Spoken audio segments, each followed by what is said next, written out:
எதிர்கட்சிக்காரங்கள கொள்ளைக்காரர்கள் சொல்லி ஆட்சி பிடிச்ச பிஜேபி எத்தனை பேர் அவங்களோட சொத்தை வித்தோ இல்ல கிட்னி வித்தோ மக்களோட சேவை செய்யறாங்க. இன்னைக்கு பிஜேபியோட ஒவ்வொரு எம்எல்ஏவும் எம்பியும் எந்த லெவலுக்கு மாறிருக்காங்கன்னு எல்லாருக்குமே தெரிஞ்ச விஷயம் தான்.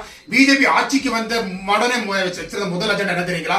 எதிரியும் இருக்கக்கூடாது, எதிர்கட்சிகளும் இருக்கக்கூடாதுன்றதுதான். அந்த கான்செப்ட்ல தான் ஸ்டேட் வைஸா இருக்கட்டும் இல்ல சென்ட்ரல் வைஸா இருக்கட்டும், எதிரில் இருக்கிற அத்தனை பெரும்புள்ளிகளையும் ஒண்ணு அடக்குனாங்க, இல்ல அவங்க பக்கம் தூக்குனாங்க. அந்த வரிசையில பாத்தீங்கன்னா ராகுல் காந்தி பப்புன்னு பேரு சூட்டி அவர் மக்கள் மத்தியில கேனையாக்குறாங்க. நான் தெரியாம கேட்கிறேன், இந்த நாட்டை ஆள்றவரோடவா ராகுல் காந்தி மோசமா போயிட்டாரு? சோனியா காந்தி வெளிநாட்டவரன் பண்ணாங்க, மன்மோகன் சிங் வாய்ப்பேசா பூச்சின்னு சொன்னாங்க, சசி தரூரை அடக்கி வச்சாங்க, சிதம்பரம் கோடிக்கணக்கில் சொத்து சேர்த்துனாருன்னு சொல்லி பரப்பி வச்சாங்க.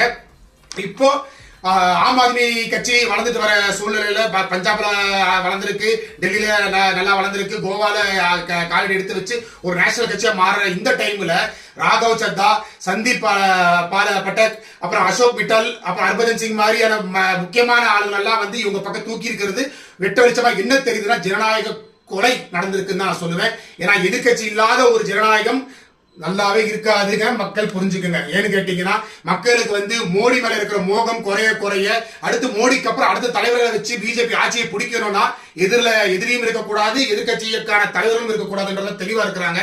அப்ப மக்கள் என்ன நினைப்பாங்க? எதிரில யாருமே இல்லடா, நம்ம அதுக்கு பிஜேபிக்கே குத்திடலான்ற இதெல்லாம் இன்னமும் நடந்துகிட்டு இருக்குது. இது மிக ஆபத்தான ஒரு விஷயம்.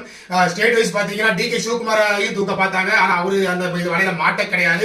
அதனாலதான் கர்நாடகாவில் இன்னைக்கு ஒரு ஸ்ட்ராங்கான ஒரு எதிர்கட்சி இருக்குது. இங்கிட்டு தமிழ்நாட்டில் விஜய் தூக்க பார்த்தாங்க, விஜய் வேலை போகல.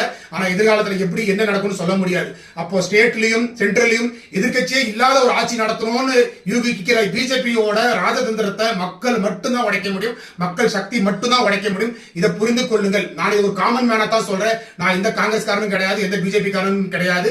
மக்களுக்கான விழிப்புணர்வான பதிவு தான் இது. நன்றி, வணக்கம்.